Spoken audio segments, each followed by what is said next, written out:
it, I guess I'm going to do my first reaction video.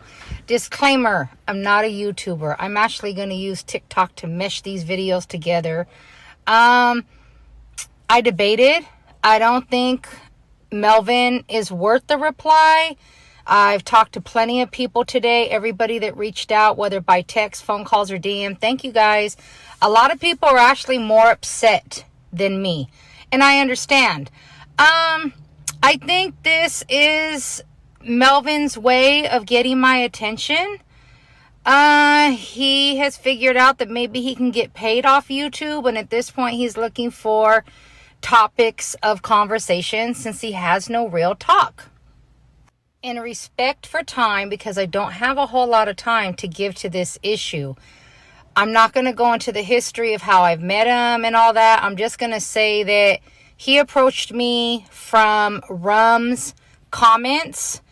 May he rest in peace. Me and Rum go back 25 plus years.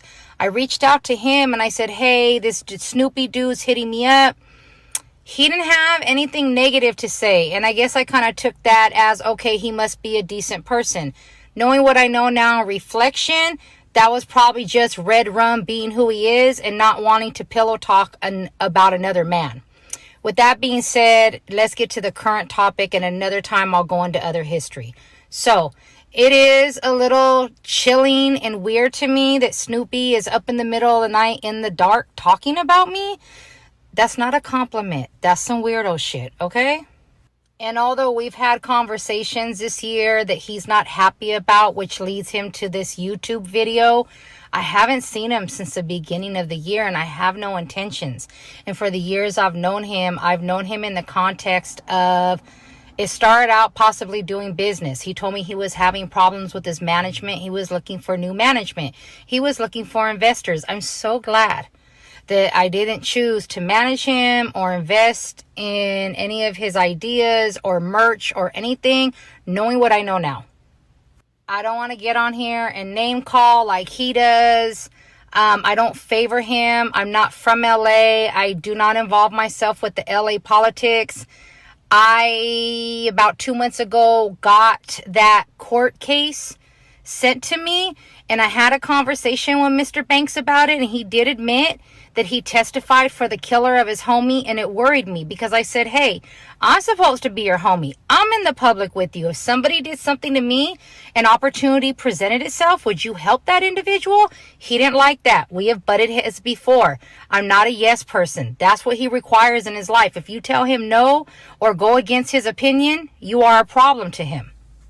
What prompted him to post this video about me is he called me a few days ago private because I no longer talk to him, ranting and raving that he saw my comments on other people's videos and he don't like it and he don't trust me. This isn't the first time he said that to me, and I don't give a fuck. He threatened to make me go viral. Yeah, he's threatened me a lot with that. I don't give a fuck. He was like, oh, yeah, you and Nino Boy and Bosco and 600. I don't even know who the fuck 600 is. And G-Face, you take the side of my enemies, and I'm getting a cease and desist order on all you motherfuckers. Click. I hung up on him. Then I went ahead and put the news on the Vine that he's talking about getting a cease and desist order. And Nino Boy had a very valid point. You have to have money. You have to have an attorney. We all know he's milking his manager, what's her name? Angel right now. As a matter of fact, when he met me, he was looking to get rid of Angel because he told me straight up they had a sexual relationship and it was a problem. It's unfortunate the way he uses and abuses her. He hasn't been able to do that shit on me. He's asked me for money several times and other weird shit, and I've just shut him the fuck down. And after me understanding that he did testify, I don't care what his reasoning is. There was a time that detectives wanted to talk to me also, and I've said this before, and I left the whole motherfucking state to avoid it. So him portraying he's this gangster, he lives by these codes and these morals, and he's Moreno Valley, then he's Compton, then he's this, then he's that, and it's all bullshit. Okay, you tell, you sing. You're on YouTube singing, making up a lot of shit about everybody. He moves out of pain. He's sensitive. He wants to be loved. He doesn't like when people reject him. But a real one is always going to reject the bullshit. So let's get to the screenshots. He said, I'm a stalker. He said he never met me. Okay, look.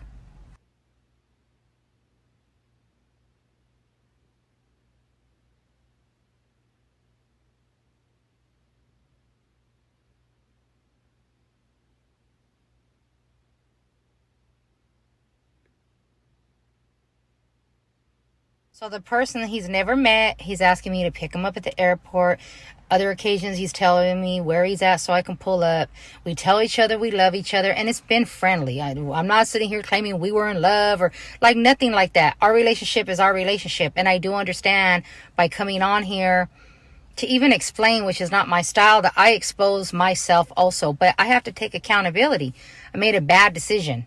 I'm embarrassed that I was ever involved with him, ever trusted him before I did my full research. And I'm going to try to sum this up for tonight. I will tell you that I've never met the mother of his children. You know, both of them really don't have too much reliability or credibility as far as I'm concerned. But I can tell you some of the things she's saying about him, they're absolutely true. And I'll go into that at another time. For right now, I just want to show you guys the type of individual that you're dealing with. So he has spoken on almost every rapper out there to me, and I just keep my motherfucking mouth shut. But something he said in particular has always bothered me about Slim 400. May he rest in peace. I had never met him, but I know one of his managers, okay? I'm just going to show you the screenshots. He said Slim lost his life because he was a woman beater. He says Slim was a FAG, which I think is disgusting to say that, especially once somebody is gone. And I know in real life he wasn't saying that type of shit to him. Here you go.